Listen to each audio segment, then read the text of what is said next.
Жайдын аптаптуу күндөрүндө жогорку окуу жайларга кабыл алуунун башталаарына саналуу гана күндөр калды. Учурда жалпы республикалык тестирлөөнүн жыйынтыгы чыгарылып, абитуриенттер окуу жай босогосу менен таанышып жаткан учурлары. Эми абитуриенттердин алдында туура кесип жана окуу жайын тандоо деген чоң жоопкерчиликтүү иш турат. Андыктан төмөндөгү сурамжылообузда абитуриенттер жана алардын ата-энелери үчүн кабыл алуунун жүрүшү, андагы өзгөчөлүктөр, беделдүү кесиптер жөнүндө болмокчу. Сиз кайсыл окуу жайды тандап алдыңыз? Улуттар аралык университетин.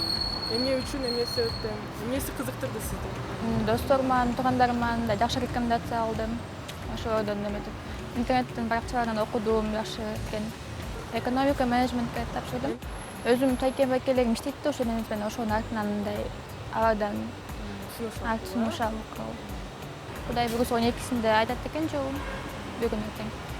Канча балл алдыңыз? Канча балл менен тапшырдыңыз? Мен 9-чу класс бүткөндөн кийин аттестат менен алды азыр. Ошо менен айтат экен 2 күндө СМС аркылуу. Азыркы учурда Акынбаев атындагы медакадемияга тапшырайын деп жатам, лечебный факультет. Эмне себептен? Өзүм кичине кезинде кыялым врач болом деген. Ошол себептен. Канча алдыңыз ЖРТден балл? Негизги балл 174, жалпы 318 болду. Программирование айтишник өткөм. Эмне себептен, эмнеси менен кызыктı? Буюрса негизи бул азыр заман башка дегендей өлкө өнүгүп атат, техника өнүгүп атат. Эми буюрса алдыда бүт ошо техника өнүгүүнүн астында иштеп каласыз да, ошон үчүн айтишник ошо программирование боюнча неме кылып атам. Буюрса английскийден уровень жакшы эле, ошол боюнча чет жакка тапшырганга аракет кылам го. Абитуриенттерге жакшы кеңештер ушу строительство, архитектурага тиешелүү окуу жайларга тапшыруусу жакшы болот.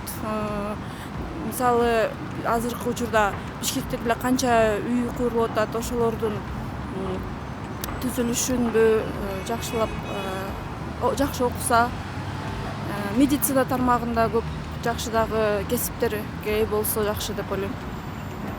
Азыркы кезде тигүүчү кесибине талап көп. Себеп эмне үчүн ушул кесип? Анткени бизде өнөр жай өнүп мындай заказдар көп чет мамлекеттен, Россиядан. В основном азыр диплом деле не важно, не так уж важно. Диплом роль не играет.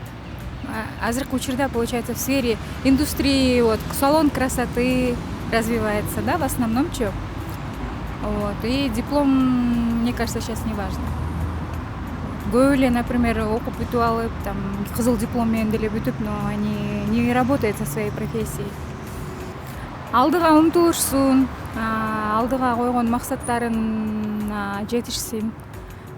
Эч качан, например, таштап салбасын, окуу жайын до конца бүтүргөнгө аракет кылсын деп сунуш берет элем. Артка кайрылбасын, только гана алдыга умтулушсун. Военныйска мына көрүп атасыз, ар кандай событиялар болуп атат. Ал жерге жалаң эле бүт ар дайым эле ушундай изучууларда карапайым эл, эмне болсо эле карапайым элдин балдары барат. Жалаң жанагы чоңдордун балдары андай жерлерге вообще барбайт да. Ошон үчүн ушу армияны обязательно сөзсүз түрдө мына 30 күндүк службалар деп атат. Булар жалаң ушу чиновниктер чыгарып алган эме, өзүнүн балдары үчүн чыгарып алган нерсе да. Азыркы учурда жаштар алдыга койгон максатыны жакшылап ойлонуп туруп коюш керек. Анткени көп эле угуп алып, экономист, мына Бишкектин жарым эле экономист, жарым эле юрист да. Азыр мына көп эле диплом менен толку жок жүрөт. То есть өзү кесип тандардын астын өзү билип туруп тандаш керек да. Алдыда кыргыз мамлекетибизге бир мындай иштеп берейин, бир салым кошуп кетейин деген кесиптерден тандаш керек. Эми анысы ар кандай болот дейм. Сварщик болобу же дагы бир башка кесип болобу. Ушул Кыргызстаныма, кыргыз жерибизге мындай бир салымын кошкон, эмесин тийгизген кесип тандаш керек. Теория башка, практика башка болот экен да. Азыр мен жаштарга эң бере турган советим убакытты көп кетирбей эле өзүнө жаккан актуальный бир профессия, курстардан эле окуп үйрөнүп алса.